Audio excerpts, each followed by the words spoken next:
So today we're going to plant some trees.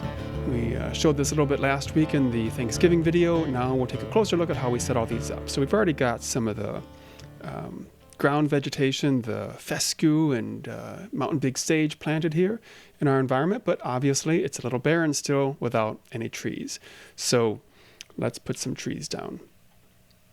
Now, as we showed a couple months ago, the most common tree is the Douglas fir. But we're using this really cool tool, just came out recently, called Vegetation Studio Pro, that gives us enormous power in controlling where vegetation grows and rendering it and all sorts of amazing things. So here we've turned on the basic Douglas fir. So the light brown ground here is the grasslands, and the darker brown over there you see in the distance, that's the forest floor. And we want the trees only to grow in the forest area. So we use something called a texture mask or a control map, which determines where different kinds of vegetation grow. So here's the map we're using. The blue areas here show where the forest should grow. The yellow area here, that's the burn. If you remember the burned area, the old forest fire area on Amethyst in the old game, we're going to have different vegetation there because it all burned out and is fairly new growth there.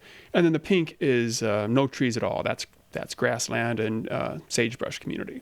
So we're going to use this texture mask here on the trees. So let me just toggle that on. There, boom, look at that. Now they're only in where the forest floor textures are, so they're matching the forest distribution in the texture map.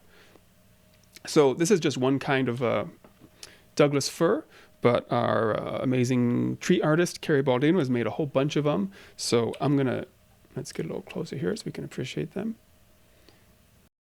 So we have a couple different kinds of mature adult trees, and then we have a number of dead trees.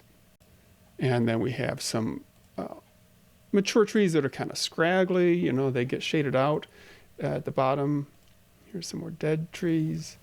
Now, Douglas firs are not the most common tree in the park, but they do grow especially here on Specimen Ridge and Amethyst Mountain. We can set up these height curves. So this says this goes from the lowest elevation on the left to the highest elevation in the map on the right.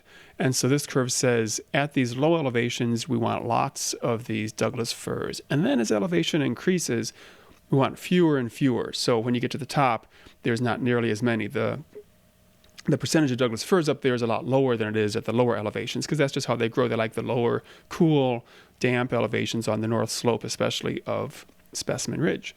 So there are other trees, Engelmann spruce, lodgepole pine, up at the upper elevations. So I'm going to turn these on. We're going to see a few of them here because this is sort of a mid-level elevation now.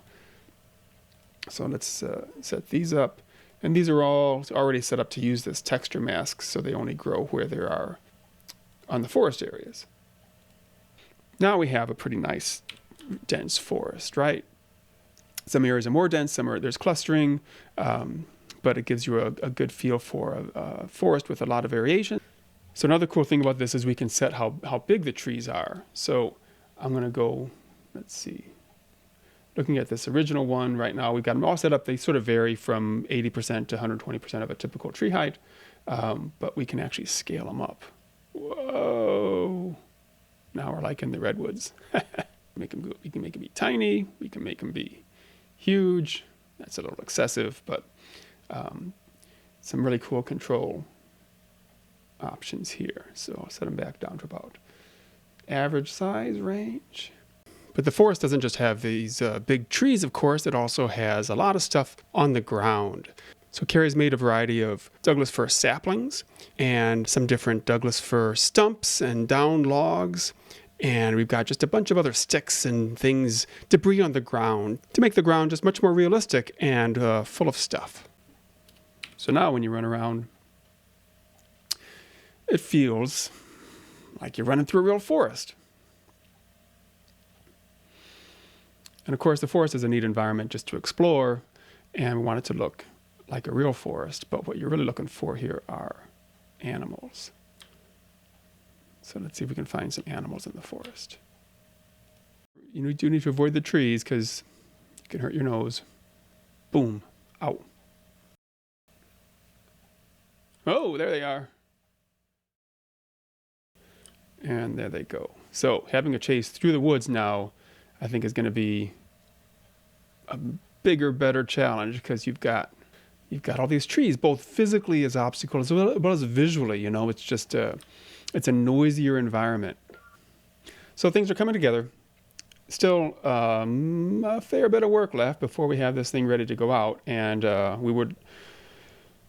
we're still hoping to get it out by the end of December this year.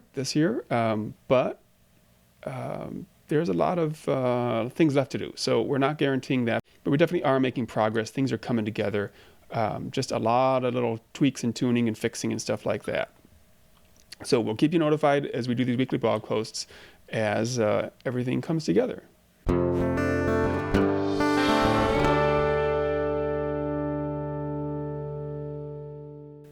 Oh, now this is the rarely sighted pink cougar. You know, there's very few of these in the wild. It's extraordinary to see one. What this actually is the old cougar. We are getting a new cougar. So the cougar you saw in the Thanksgiving video was the old cougar, and here the shader's broken, so we're not bothering to fix it because we're getting a new one. So you have this elusive pink cougar sighting. You know, that should be an achievement.